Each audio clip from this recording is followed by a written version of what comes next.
উনি সমস্ত কেন্দ্রীয় সংস্থাকে, বিএসএফ থেকে আর্মি, ইডি থেকে ইনকাম ট্যাক্স, ইলেকশন কমিশন থেকে সুপ্রিম কোর্ট, সবাইকে তিনি মানে যে ভাষায় কথা বলেন, উনাকে রাষ্ট্রবাদী বলা যাবে না। উনি এখন হিন্দু ভোট পাওয়ার জন্য চারিদিকে নারকেল ফাটিয়ে বেড়াচ্ছেন, কিন্তু ট্রেন ছেড়ে গেছে। যে মুখ্যমন্ত্রী হিন্দু ধর্মকে গন্দা ধর্ম বলেন, যে মুখ্যমন্ত্রী মহাকুম্ভকে মৃত্যুকুম্ভ বলেন, যে মুখ্যমন্ত্রী রাম মন্দির নির্মাণের দিন পার্ক সার্কাসে মিছিল করেন, তাকে হিন্দুরা বিশ্বাস করে না। এই মুখ্যমন্ত্রী সিএ এর বিরোধিতা করেছিলেন, ক্যা ক্যা ছি ছি বলেছিলেন। এই মুখ্যমন্ত্রী ভয় দেখিয়েছিলেন সিএ আবেদন করলে ভাতা, চাকরি, সব বেনিফিট বন্ধ হয়ে যাবে। আজকে 65 থেকে 70,000 লোক অ্যাপ্লাই করেছে, যার একটা বড় অংশ বনগাঁ রানাঘাটের, 80% লোক, এবং এর মধ্যে প্রায় 1,500-1,700 জন সার্টিফিকেট পেয়ে গেছে, বাকিরাও পেয়ে যাবে, দ্রুততার সঙ্গে পেয়ে যাবে। তারা তাদের কার ভাতা বন্ধ হয়েছে, কার চাকরি গেছে উদাহরণ দিতে পারবেন? এই মুখ্যমন্ত্রী সামগ্রিকভাবে হিন্দু বিরোধী, এবং মোল্লা ইউনুস যা করছেন উনিও এখানে তাই করতে যাচ্ছেন, জামাতিদের মুখ্যমন্ত্রী।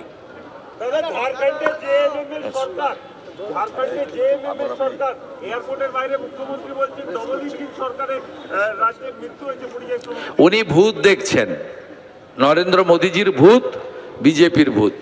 তাই হেমন্ত সোরেনকেও তিনি ঝাড়খণ্ডে জায়গায় বিহার বলে ফেলছেন। অবিলম্বে চিকিৎসা দরকার, এবং সবচেয়ে ভালো চিকিৎসা হয় রাঁচিতে। আমি বলতে পারবো না, যে কোনো মৃত্যু দুঃখজনক, এবং কেন মারা গেছে, যেমন উড়িষ্যার ঘটনা, আমাকে ওখানকার স্থানীয় ভারতীয় জনতা পার্টির এমএলএ জানিয়েছেন। ঘটনাটা দুজনের মধ্যে ঝগড়া হয়েছিল, অন্য বিষয়, পারস্পরিক ঝগড়া হয়েছিল বিড়ি খাওয়াকে কেন্দ্র করে।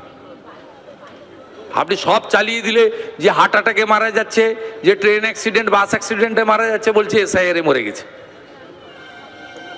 মমতা বন্দ্যোপাধ্যায় সত্য কথা বলেন না, সবাই জানেন, প্রত্যেকে জানে যে উনি একটা রেজিস্টার লায়ার, চরম মিথ্যাবাদী। বাংলার মানুষ পরিত্রাণ চায়, এই বাংলাকে শেষ করে দিয়েছেন, পরিত্রাণ চায়।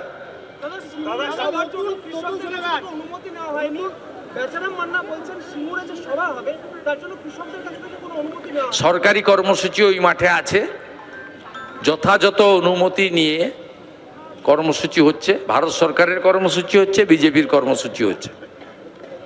ওনারা নরেন্দ্র মোদী আসার আতঙ্কে এই ধরনের কথাবার্তা বলছেন, কারণ দেশের প্রধানমন্ত্রী এলে তার যে সরকারি প্রোটোকল অনুযায়ী, হাইয়েস্ট প্রোটোকল অনুযায়ী সভা হয়। ইতিমধ্যে ওনার যে সিকিউরিটি প্রোটেকশন আছে এসপিজির সঙ্গে, হুগলি জেলা প্রশাসন সমস্ত ধরনের অনুমতি দিয়েছেন। বেচারাম মান্নার যদি কিছু বলার থাকে, জেলা শাসক জেলা পুলিশ সুপারকে বলুক, মুখ্য সচিব স্বরাষ্ট্র সচিব ডিজিপিকে বলুক, মিডিয়ার সামনে বলে কোনো লাভ হবে না। আমরা প্রশাসন সরকারি অনুমোদন নিয়েই সেখানে সভা হচ্ছে। প্রধানমন্ত্রী কখনো ওই ধরনের সরকারি কর্মসূচি করতে পারেন না। বিজেপি রাজনৈতিক কর্মসূচিও এই মাঠেও আমরা আজকে করেছি, এনওসি নিয়েছি, পুলিশ পারমিশন নিয়েছি, এসডিও রানাঘাটের কাছ থেকে মাইকের পারমিশন নিয়ে পুরো লফুল্লি করেছি। যদি না দিত হাইকোর্টে যেতাম। যেমন আজকে আমাদের এমএলএদের নবান্নর পিছনে বসার অনুমতি দিয়েছিল মন্দির তলায়, আমরা রাজি হইনি। আমরা আমাদের সামনে যাব, সেই জন্য ডিভিশন বেঞ্চে গেছি। ডিভিশন বেঞ্চ মামলা গ্রহণ করেছে, সোমবার দিন শুনানি আছে। ডিভিশন বেঞ্চ যদি অনুমতি দেয় আমরা বসবো। ভারতীয়, কিন্তু ওরা যে কালকে এই মাঠে সভা করতে আসবে, অনুমতি দেখাতে পারবে? ভাইপো পিসি যে ঘুরে ঘুরে সব সভা করে বেড়াচ্ছে, কোথাও অনুমতি আছে দেখাতে পারবে? মুখ্যমন্ত্রী যে হাঁটলেন চোরেদের বাঁচানোর জন্য যাদবপুর থেকে হাজরা, সেই মিছিলের অনুমতি আছে? 15 বছর ধরে আছে, আলসার হয়ে গেছে, ক্যান্সার ধরে গেছে, নয় সার্জারি করতে হবে, নয় কেমো দিতে হবে। আমরা বলবো কেমো দেবেন না, এপ্রিল মাসে ইভিএমে মানে একদম সার্জারি করে দেন, অস্ত্রোপচার করে দেন, আঙুলে টিপবেন। ও ঠিক বলেছে, ওটা ওদের ক্ষেত্রেই প্রযোজ্য।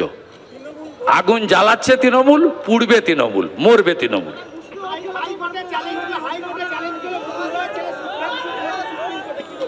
প্রাথমিকভাবে সুপ্রিম কোর্ট এইসব মামলা গ্রহণ করে, ফাইনাল ভার্ডিক্ট আসতে দেন, সুপ্রিম কোর্ট মামলা গ্রহণ করে, সুপ্রিম কোর্টের নিয়মের মধ্যেই আছে, 18ই ফেব্রুয়ারি রেখেছে শুনানি।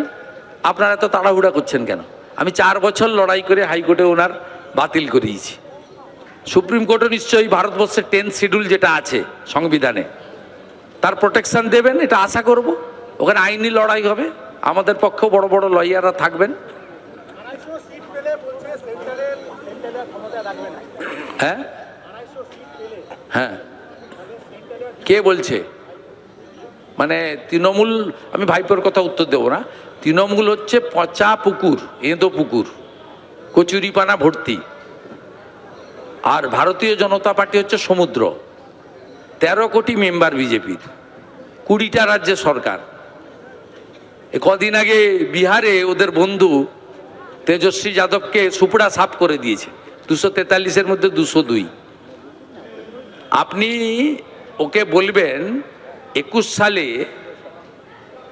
সিএ কে এনআরসি বলে মুসলমানদের খেপিয়ে গণনা কেন্দ্রে দখল করে জিতেছিল, যদিও মুখ্যমন্ত্রী নিজে হেরেছিলেন। তারপরে লড়তে গেছিলেন কোথায়? ত্রিপুরাতে, নোটার থেকে কম ভোট পেয়েছেন। গোয়াতে গেছেন, প্রচুর টাকা খরচ করেছেন এই আইপ্যাককে দিয়ে, হেরে গোহারান হেরে মুখে চুনকালিকে লাগিয়ে এসেছেন। প্রথম বসবে বিজেপি, আপনাদের বেঞ্চের দ্বিতীয় সারিতে বসতে হবে। এই যে নির্বাচন আসছে, ভোটের দিনও পোলিং এজেন্ট পিছনের সারিতে বসতে হবে স্টেট পার্টিকে, কাউন্টিংয়েও প্রথম সারিতে বিজেপি বসবে, আপনাকে বসতে হবে পিছনের সারিতে।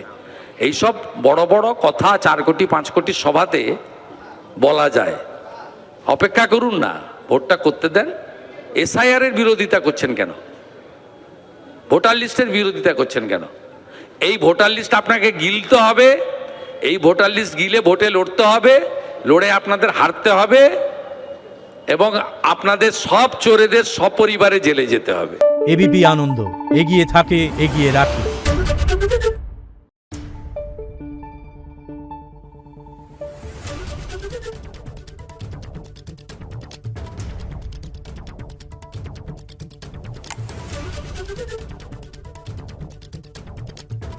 Thank you.